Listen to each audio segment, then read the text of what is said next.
Selamat datang kembali di mengupas tuntas disertasinya Romo Eduardus Raja Praja yang baru saja menyelesaikan studi doktoratnya di Universitas Pontificia Urbaniana dengan judul disertasinya La migrazione come sfida e opportunità pastorale, il caso degli indonesiani in Malaysia. Atau dalam bahasa Indonesianya, migrasi sebagai tantangan dan kesempatan pastoral. Kasus para migran Indonesia di Malaysia. Setelah 4 tahun kerja keras, perjuangan, keuletan, ketekatan, dan pengorbanan yang luar biasa. Kalau tidak salah, bahkan sampai sakit ya. Wow, luar biasa Romo. Akhirnya Romo bisa mencapai dan menghasilkan disertasi ini. Sebuah, kalau mau dibilang sebuah buku kecil yang membutuhkan 4 tahun pengorbanan dan kerja keras. Sekali lagi, selamat Romo Edu. Sekarang kita mengupas dan mencoba menggali apa saja yang ada di dalam buku kecil ini yang berapa banyak halaman ya Romo? 265 halaman. Sebanyak 265 halaman. Sejenak saya membaca disertasinya Romo, saya menemukan beberapa istilah yang sangat menarik gitu. Salah satu istilahnya yang Romo ambil itu dari motonya Uskup siapa ya yang hidup sekitar tahun 1800 itu ya. Michael von Faulhaber. Yang mengambil dan memilih moto episkopalnya Vox Temporis Vox Dei. Suara waktu adalah suara Tuhan. Sebenarnya Romo mau dengan ungkapan dengan moto ini mau menjelaskan tentang apa? Baiklah, motonya itu Kardinal von Faulhaber itu saya kutip itu dalam kaitan dengan migrasi sebagai tanda zaman. Oke. Signa temporum kalau dalam bahasa Latin. Oke. Karena migrasi itu salah satu fenomena yang sekarang itu sudah menjadi karakteristik zaman kita. Oke. Seperti berulang kali disampaikan oleh Paus Fransiskus dalam berbagai kesempatan. Karena itu gereja mesti memiliki kemampuan untuk membaca dan menafsir migrasi ini sebagai tanda-tanda zaman. Ini adalah salah satu tugas utama dari gereja. Di sini dalam disertasinya Romo juga ada beberapa istilah, sebenarnya banyak sekali istilah Latin yang sangat menarik yang bisa kita kupas, kita bisa telaah, kita bisa memperdalamnya sambil bertanya kepada Romo Edu. Tapi ada 2 istilah yang sangat menarik perhatian saya, yaitu salah satunya missio ad migrantes dan missio migrantium. Apa artinya istilah-istilah ini, Romo? Baik, ini 2 istilah yang seringkali digunakan untuk mengungkapkan misi gereja bagi kaum migran. Yang pertama tuh missio ad migrantes, yang artinya kalau diterjemahkan ke dalam bahasa Indonesia, misi gereja untuk para migran. Oke. Dalam hal ini gereja itu memiliki tanggung jawab moral, tanggung jawab pastoral untuk memelihara iman para migran. Jadi bukan hanya umat yang tinggal di tempat asal para migran, tapi juga mereka yang merantau keluar Oke. melalui pastoral khusus yang namanya pastoral bagi para migran. Oke. Itu yang pertama, missio ad migrantes, misi gereja untuk para migran. Oke. Yang kedua, missio migrantium, artinya migran adalah juga tokoh utama dalam misi. Mereka tidak saja menjadi objek pelayanan pastoral gereja, tapi mereka juga adalah Subjek pelaku pelayanan utama, pastoral ya. subjek pelayanan pastoral. Jadi kemanapun mereka pergi dalam konteks misi gereja, mereka adalah juga para misionaris yang punya tugas untuk mewartakan iman Katolik melalui kesaksian hidup mereka yang sederhana, yang langsung, melalui devosi-devosi mereka, liturgi, religiositas populer dalam bahasa Indonesia itu kesalehan rakyat misalnya yang mereka bawa. Devosi-devosi. Itu kita bisa baca dalam konteks itu. Jadi para migran itu menjadi para misionaris juga, menjadi subjek aktif dalam misi gereja. Oke. Romo di dalam disertasi ini menulis sebanyak 5 bab. Dalam bab pertama itu Romo mengupas tentang migrasi orang-orang Indonesia di Malaysia. Di dalam bab ini kalau boleh Romo boleh jelaskan sedikit apa saja yang dikupas, apa saja yang ditelaah, apa saja yang ditulis di dalam bab 1 ya. Dalam bab 1, bab pertama itu saya mengulas tentang migrasi dari Indonesia ke Malaysia, secara khusus dari Keuskupan Agung Ende ke Sabah. Sejarah migrasi, kalau orang Indonesia itu secara umum, mulai dari akhir abad ke-19.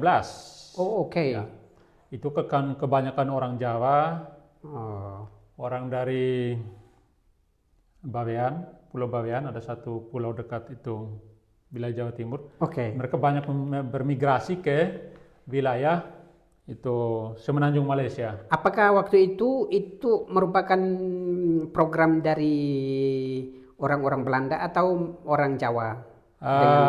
Itu kita bisa bagi dalam 2. Yang pertama migrasi spontan, memang mereka pergi mencari kerja. Tapi yang kedua itu migrasi paksa. Forced migration dalam bahasa Inggris. Itu yang direkrut orang Belanda untuk dipekerjakan di perkebunan-perkebunan teh, di perkebunan kakao pisang di Suriname. Ada yang sampai di Selandia Baru, bahkan di Burma, itu pada zaman Jepang juga. Jadi zaman Belanda Jepang itu banyak juga orang Indonesia direkrut untuk bekerja di sana.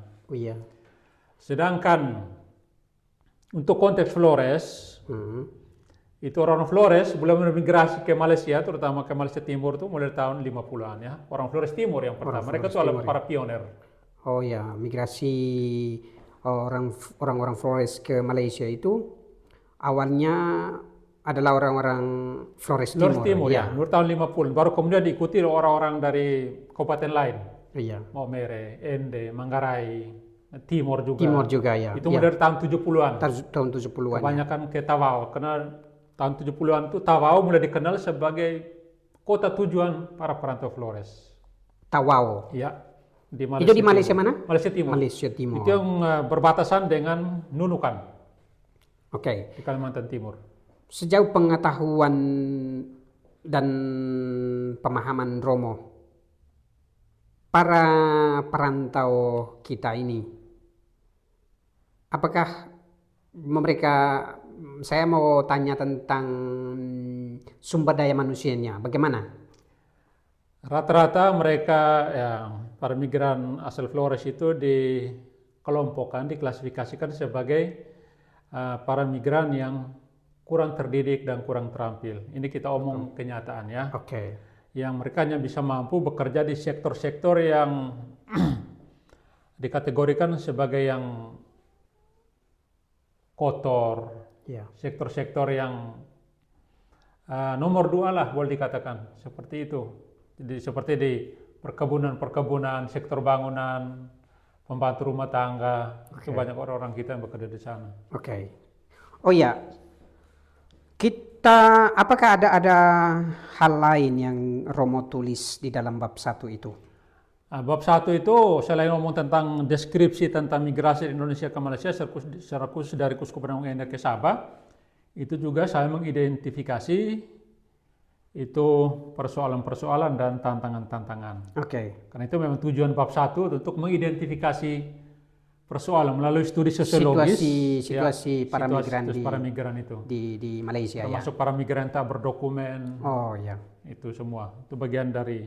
Ya kalau boleh tahu apakah para migran saudara-saudara kita perantau di Malaysia ini apakah mereka memiliki dokumen atau bagaimana? Sebagian memiliki dokumen tapi sebagian besar memang tidak memiliki dokumen. Oke. Karena ya sayangnya banyak migran kita itu yang tidak tahu prosedur yang baik dan benar untuk bermigrasi, atau kadang-kadang mereka belum ada kesadaran tentang bermigrasi secara legal dan reguler ya, legal dan bermartabat, menggunakan itu jalur-jalur yang legal, prosedur legal.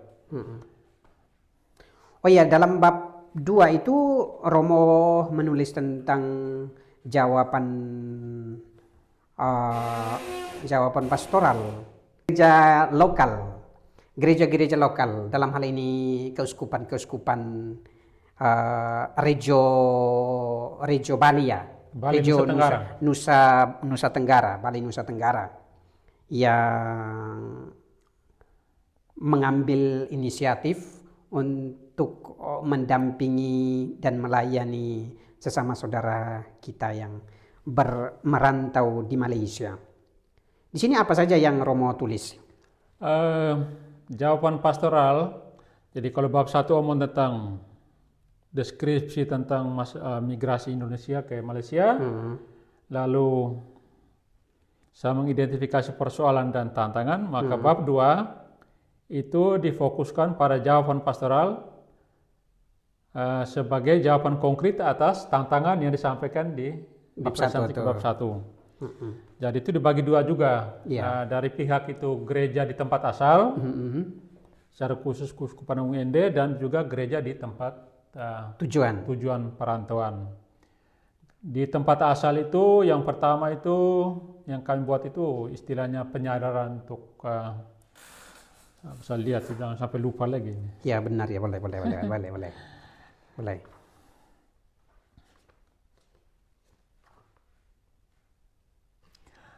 Itu penyadaran tentang masalah migrasi selain kepada para pastor seperti sudah disampaikan tadi, benar, tapi juga kepada umat sebagai kandidat migran tuh, mereka berarti yang punya peluang untuk proses itu. Penyadaran terhadap umat kepada umat itu melalui katekese ya? Melalui katekese, ya, melalui kunjungan ke paroki. Ya benar itu. Melalui homili melalui khotbah di gereja, ya benar itu. Ada juga melalui beberapa seminar yang sambil mengikutsertakan para umat ya. Ya, paling kurang wakil-wakil dari komunitas-komunitas basis. Oke. Lalu yang berikut itu misi dan kunjungan pastoral. Itu yang saya sudah sampaikan tadi, itu dimulai dari tahun 2015. 2015 ya. Jadi sampai tahun lalu itu kurang lebih 50 Romo. Wow. Itu sudah dikirim dari Keuskupan Agung Ende untuk bermisi di antara para migran. Di Malaysia? Di Malaysia, baik Malaysia Barat maupun Malaysia Timur. Oke. Lalu juga itu program informasi sebelum keberangkatan. Itu yang kita lakukan lewat itu kegiatan-kegiatan di paroki-paroki. Ataupun ketika ada kegiatan untuk orang muda Katolik, istilahnya Trihari orang muda Katolik atau pekan hari Minggu untuk orang muda Katolik, kita biasanya diundang untuk memberikan pencerahan, sosialisasi tentang itu. Lalu juga program bantuan untuk keluarga yang ditinggalkan. Itu kami bekerja sama dengan Komisi Pengembangan Sosial Ekonomi Keuskupan Agung Ende. Dan juga KBI, Konferensi Balai Gereja Indonesia, untuk membantu keluarga-keluarga migran yang ditinggalkan. Pak, kalau untuk KWI itu di komisi mana? Itu Komisi PSE juga, Pembangunan Sosial Ekonomi. Oke. Ditambah dengan Caritas Indonesia. Oh, oke. Lalu yang berikut, di beberapa paroki ada juga asrama yang menampung anak-anak migran yang orang tuanya pergi merantau. Oh, begitu. Ya, Wah, luar jadi biasa. mereka ditampung di paroki supaya bisa didampingi. Berarti kedua orang tuanya mereka pergi semua ya?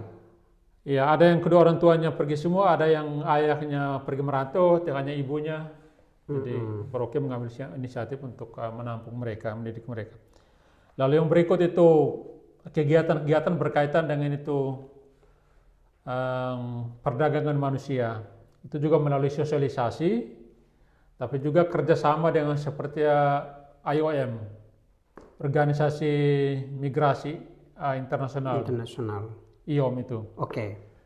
Dan dalam kaitan ini kami juga mendampingi beberapa desa ramah migran Oh iya. untuk membuat peraturan desa, Perdes, untuk membantu mereka dalam kerjasama dengan kantor dinas tenaga kerja kabupaten dan juga IOM untuk memfasilitasi pembentukan Perdes untuk mencegah itu tindak pidana perdagangan orang, TPPO. Oke. Sejauh pemahaman Romo, kira-kira saudara-saudara kita di NTT itu korban perdagangan manusia itu angkanya tinggi atau bagaimana? Angkanya cukup tinggi. Ya. Paling kurang itu data-data dari IOM ataupun dari Polda NTT itu yang sampai tahun 2020 ya. 2-3 tahun lalu itu 4 ribuan ya. Wow. Itu cukup tinggi karena memang masalah ini berkaitan dengan Sumber daya manusia, rendahnya pendidikan, tapi juga karena kemiskinan ya. Jadi kemiskinan, anak-anak kita gampang ditipu, diperdaya oleh oknum-oknum perekrut. Mereka biasanya datang mengatakan, kami menawarkan ini lapangan kerja, tapi kemudian ternyata mereka dijadikan korban itu perdagangan manusia. Jadi istilahnya kan perdagangan manusia menumpang migrasi. Ini salah satu dampak negatif dari migrasi. Artinya apa perdagangan manusia menumpang migrasi? Jadi para korban itu sebenarnya ditipu. Nanti kami fasilitasi kamu untuk pergi bekerja misalnya di luar negeri atau dalam negeri. Tapi ternyata mereka kemudian masuk ke dalam ini. Menjadi korban perdagangan manusia. Lingkaran perdagangan orang. Ya. Oke. Itu dari keuskupan asal ya. Iya. Selain itu program-program untuk melawan perdagangan manusia, tapi juga kerjasama dengan berbagai institusi.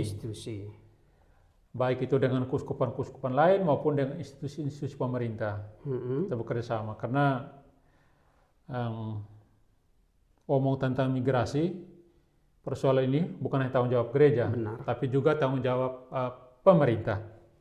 Tanggung jawab bersama ya. Jadi tanggung jawab bersama antara gereja dan pemerintah, termasuk juga dalam kaitan dengan ini, itu gereja melalui itu yang namanya koalisi insan peduli migran, itu memfasilitasi pemulangan jenazah para migran Indonesia yang meninggal di Malaysia. Oh ya, pertanyaan lanjutan itu, kira-kira berapa banyak ya setiap tahun menurut pemahaman Romo, kira-kira korban yang meninggal, korban para migran dari Malaysia itu berapa ya setiap tahun? Korban itu, ya data terakhir saya kurang tahu persis, tapi sampai dari tahun 2020-2021 itu sekitar 600-an. Jadi cukup banyak ya. Itu dari tahun berapa sampai 2021? Itu mulai dengan tahun 2015. Dan itu kan kebanyakan 80% itu yang tidak berdokumen. Oh ya benar. Tidak berdokumen. Dan ya ini menjadi tugas gereja untuk mendampingi para migran. Ya.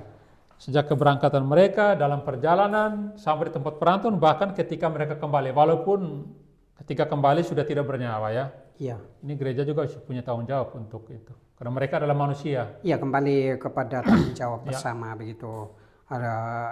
Harus ada kerjasama antara dari pihak gereja, pihak pemerintah, pihak NGO, Iya, ya. dan masyarakat. Ya, lalu jawaban pastoral dari gereja di tempat perantauan. Iya. Jadi di hadapan masalah migrasi perantauan, gereja-gereja di tempat perantauan juga mereka tidak tinggal diam. Oh iya. Mereka juga melakukan sesuatu, antara lain itu melalui itu penyadaran pastoral kepada para pastor, kepada umat juga di sana, dan juga ada struktur pastoral walaupun ya belum lengkap, tapi mereka sudah berinisiatif untuk membangun sebuah struktur pastoral Di antara mereka ya, di ya, antara para yang perantau didedikasikan itu. untuk para migran. Misalnya ada migrant desk Oke. di Keuskupan Sandakan, Kota Kinabalu, Keningau yang memfasilitasi itu. Lalu juga bantuan sosial dan hukum Dari pihak keuskupan. dari pihak keuskupan di sana dalam kerjasama dengan beberapa NGO, organisasi non pemerintah itu, seperti Tenaga Nita, lalu itu asosiasi para penasihat hukum Katolik Sabah, Oke. Mercy Malaysia. Oke. Ini yang seringkali membantu gereja untuk mengadvokasi, memberikan bantuan hukum juga kepada para migran Indonesia kalau mereka terjerat masalah hukum. Oke. Sedangkan bantuan sosial itu misalnya dalam kaitan dengan bantuan itu kebutuhan primer, Oke.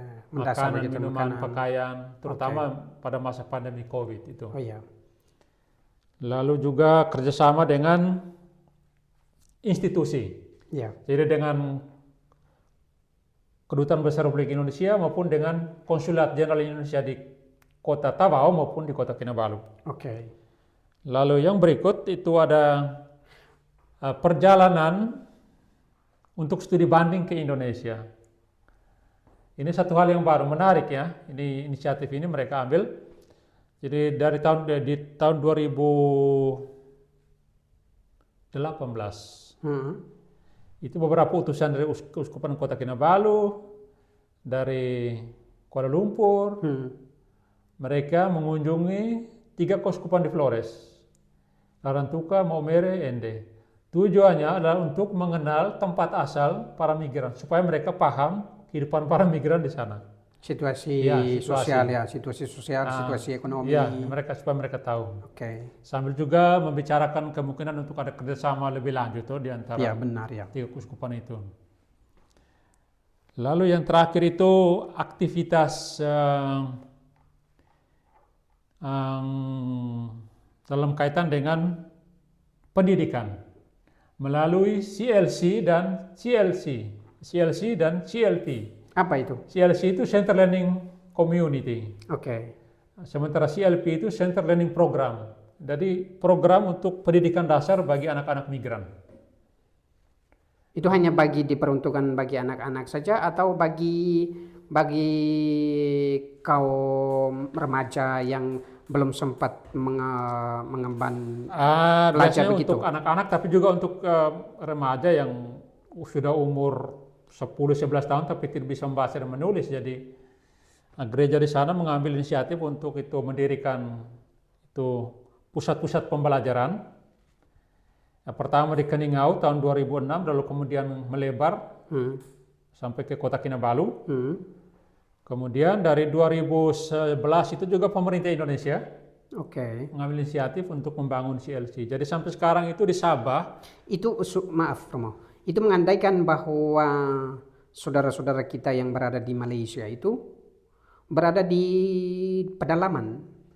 Iya, berada di pedalaman. Untuk mendapatkan pelayanan pendidikan, pelayanan kesehatan. Oh iya. Karena selain itu juga karena mereka tidak punya dokumen. Jadi tidak punya dokumen, maka akses mereka juga sangat terbatas. Pergerakan mereka juga sangat terbatas. Mereka tidak bisa keluar dari secara leluasa begitu dari kebun sawit.